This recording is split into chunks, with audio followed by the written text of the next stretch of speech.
Hello everyone. In this lecture, we will take a look at gas exchange. Before we begin, here is a world record of the longest underwater kiss, aka mouth-to-mouth breathing, and the record was 20 minutes and 11 seconds. And this record was set by Nick Coley and his wife, who are both Germans and they are scuba instructors. So what contributed to their success? To answer that question, let's look at the science of underwater kiss. So we know that the atmosphere has about 21% of oxygen. So when the couple took in their first breath, their lungs will be filled up with 21% of oxygen. And then it is time to take a dive. So with their first breath, they can hold it for a few minutes until they can't hold it any further. Then it is time for the first exchange of breath. And because we use about 5% of oxygen each time we breathe, so there will be 16% of oxygen left in their lungs. And let's assume that the wife had to first exhale into the water, and that is to make room or space to receive the breath from her husband. In other words, she will be receiving 16% of oxygen from her husband, along with 5% of carbon dioxide that was produced mainly from Krebs cycle. And with this exchange of breath, they can last for another few minutes until they can't hold it any further. It's time for another exchange. And this time around, they will have 11% of oxygen left in their lungs. And then another exchange with 6% of oxygen left, and the final exchange with 1% of oxygen left in their lungs. So for a professional scuba diver, they should be able to hold their breath for 3 to 5 minutes for each round of exchange. So since they got 1, 2, 3, 4, and 5 rounds of exchange, theoretically, they should be able to hold their breath underwater for 15 to 25 minutes. In other words, there are still room for improvement. So why am I telling this story? Well, we'll come back to this story in the part 2 of this video. And these are the learning outcomes for this lecture. In part 1, we will look at the carriage or the transport of oxygen in between blood and your cells. So firstly, we'll look at the role of hemoglobin in transporting oxygen, and you will learn how to interpret the oxygen dissociation curve, which is also known as the oxygen saturation curve, and what are the factors that can influence or affect the shape of this oxygen dissociation curve. While in part 2 of this lecture, we'll look at the transport of carbon dioxide in between cells and the blood, which could be transported in your plasma in the form of dissolved carbon dioxide, or they can be transported by the hemoglobin. And last but not least, we'll look at the importance of carbon dioxide transported as the bicarbonate ions. So we breathe in and out all the time for gas exchange.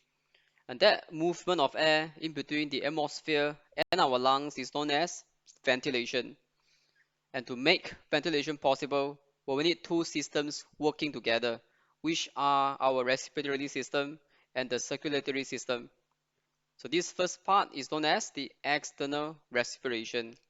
And then through a very efficient transfer mechanism, oxygen is transferred from our lungs into our blood capillaries in the alveoli. And this oxygenated blood is internally transported to our cells and tissues. So this is known as the internal transport. And upon arrival, this oxygen can be utilized by the cells to undergo cellular respiration, which is also known as internal respiration, to produce ATP. And along with ATP production, you also have waste product formation, such as carbon dioxide. And we do not want to keep too much carbon dioxide because they increase the acidity of our bloodstream. So this deoxygenated blood, along with the waste product carbon dioxide, will be transported back to our lungs for exchange with oxygen. But the question is, what drives the transportation of oxygen and carbon dioxide in the blood? And the quick answer is that gas exchange is driven by concentration gradients. As you can see from this diagram, the partial pressure of oxygen, PO2, is always higher in the alveoli than in the deoxygenated blood. So it is the difference in terms of PO2 that drives the diffusion of oxygen across the capillary membrane.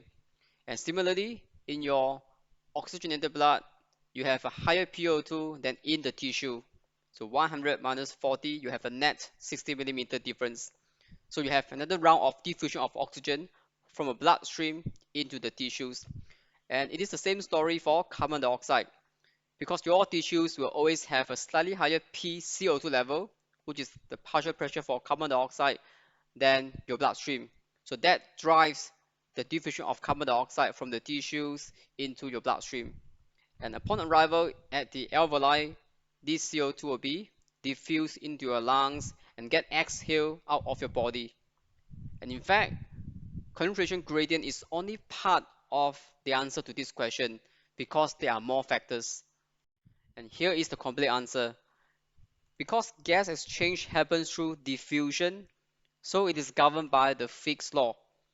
And according to this law, diffusion of a gas across a sheet of membrane is directly related to the surface area A of the tissue, the diffusion constant D of the specific gas, and the partial pressure difference P1 minus P2 of the gas on each side of the membrane, and it is inversely proportional to tissue thickness T.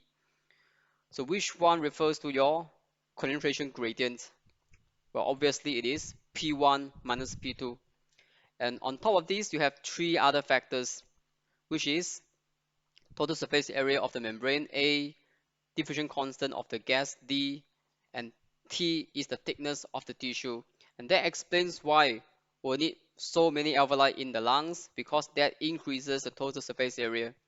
While D, diffusion constant, is affected by the solubility and the molecular weight of the specific gas we're talking about.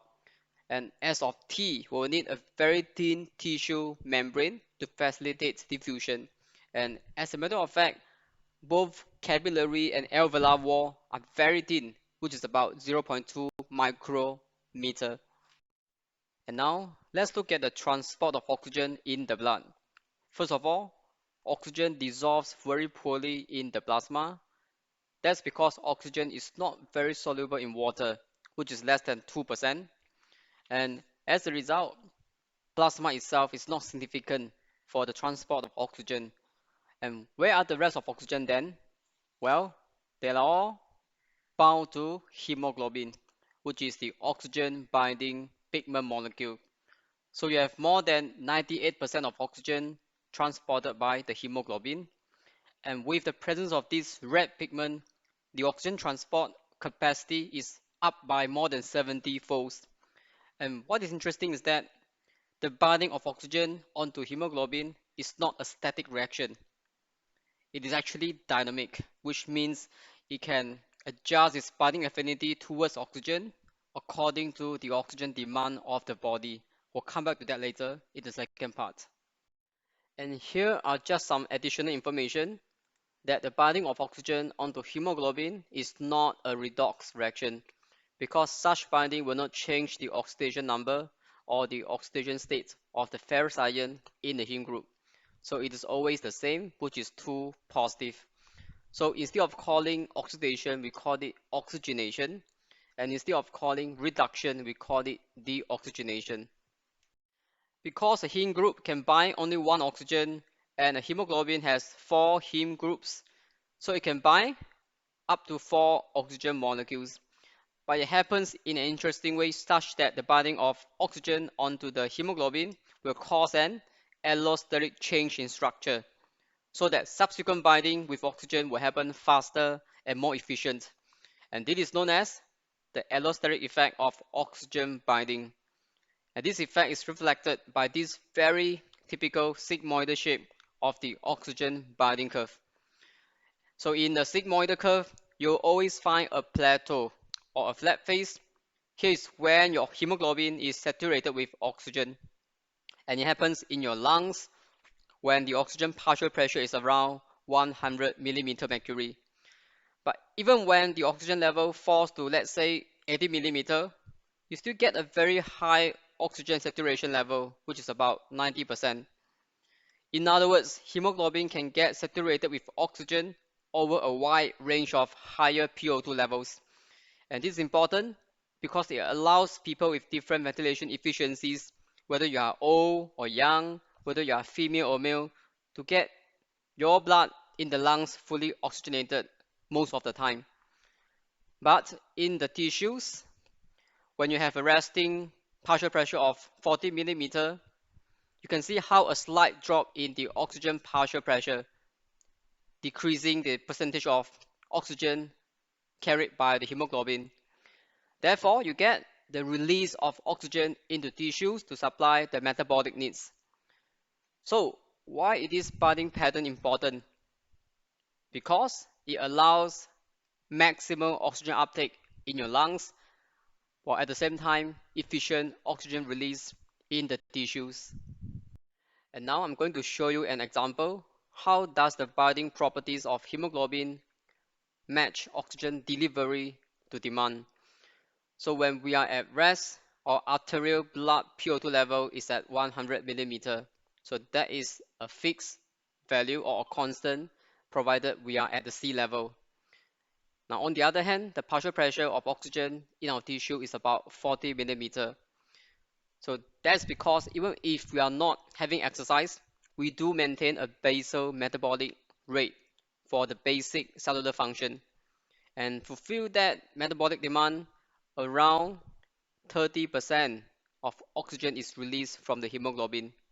Okay, so you can see how with the drop of partial pressure in oxygen, some portion of oxygen is released, and in this case, 30%. But what happens during exercise? So during exercise, the partial pressure of oxygen in the tissue can drop further to even 15 millimeter mercury. That's because we consume more oxygen during exercise. Remember, oxygen is the final electron acceptor in the electron transport chain, in which we use for ATP production. So with that extra demand, almost 85% of oxygen is dissociated from the hemoglobin. So you could see how at 15 millimeter versus 100 millimeter, the gap represents the oxygen released from the hemoglobin, and that can be as high as 85%, matching the oxygen supply to the demand of the tissues.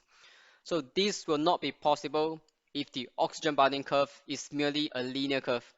It is only possible because this is a sigmoidal curve due to the allosteric binding effect of oxygen.